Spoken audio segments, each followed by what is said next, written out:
America ও কানাডার ঐতিহাসিক বাণিজ্য সম্পর্কে এবার নতুন করে ধস নেমেছে। ৩ দিনের বাড়তি সময় দেওয়ার পরও কোনো সমঝোতায় পৌঁছাতে পারেনি দুই দেশ। ফলে শুক্রবার মধ্যরাত থেকেই প্রায় $২,০০০ কোটি মূল্যের কানাডিয়ান পণ্যে ৫০% অতিরিক্ত শুল্ক বসিয়েছে ট্রাম্প প্রশাসন।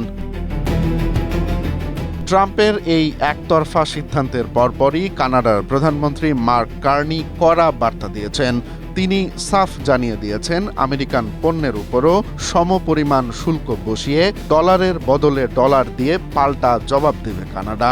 কার্নির অভিযোগ, যুক্তরাষ্ট্র শেষ মুহূর্তে চুক্তির শর্ত পরিবর্তন করে অন্যায্য দাবি তুলেছিল, যা মানা সম্ভব ছিল না। জীবন অবাক না করলে কে করবে? 28% মিল্ক ফ্যাটের অবাক করার সাথে ফ্রেশ মিল্ক পাউডার। জীবন অবাক করুক প্রতিদিন।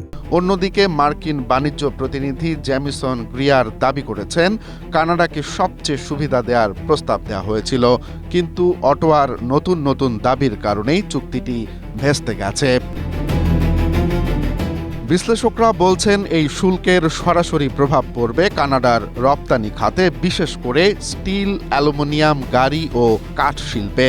ট্রাম্প ১৯৩০ সালের পুরনো সেকশন ৩৩৮ আইন ব্যবহার করে এই শুল্ক আরোপ করেছেন।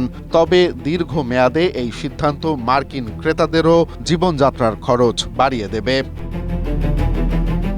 যদিও এই ৫০% শুল্ক কানাডার মোট মার্কিন রপ্তানির মাত্র ৫%কে স্পর্শ করেছে, কিন্তু দুই দেশের বার্ষিক $৮৮,০০০ কোটি বিশাল সীমান্ত বাণিজ্যে যে অনিশ্চয়তা তৈরি হলো, তা উত্তর আমেরিকার সমগ্র অর্থনীতিতেই বড় ধরনের চাপ তৈরি করবে বলে মনে করছেন বিশ্লেষকরা।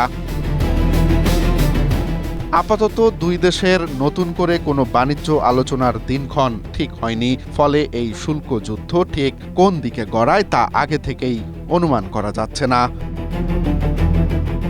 Romance Talukdar, Asia post.